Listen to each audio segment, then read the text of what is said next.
Mister Zappavigna del CUS, che partita è stata? Ma sicuramente è stata una partita approcciata male da parte nostra, meglio, sicuramente molto meglio del Bagheria nei primi 20-25 minuti. E subito alla prima disattenzione che abbiamo effettuato ci hanno punito, da lì è diventato un po' più semplice per loro trovare la via del gol e abbiamo chiuso questo primo tempo sotto di 2 gol. Stranamente poi nel secondo tempo, rimanendo con un uomo in meno, abbiamo fatto vedere cose importanti, abbiamo riaperto la partita, rischiando anche di creare i presupposti per poterla pareggiare o perdere o prendere anche il terzo, perché giustamente ci siamo sbilanciati. Però è un campionato dove sistematicamente ogni domenica si alternano prestazioni diverse e quanto prima dobbiamo cercare di trovare una soluzione.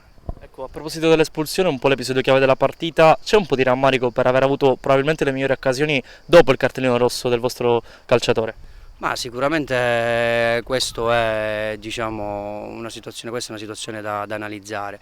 Non è un caso che poi alla fine molti ragazzini che noi abbiamo in campo, dico, tra 2006 e 2005, magari in quel caso lì hanno alzato sicuramente la concentrazione, quindi delle giocate sono state fatte molto più velocemente e quindi poi abbiamo, diciamo, giocato come se non sembrava effettivamente l'inferiorità numerica, e quindi questo ti lascia rammarico. Però ripeto, per come ha approcciato la partita il Bagheria, alla fine il risultato è giusto, perché le partite si giocano 90 minuti, non si può aspettare un episodio che ti fa alzare la concentrazione. Questo CUS punta molto sui giovani e questo è chiaramente un segnale importante in questo campionato.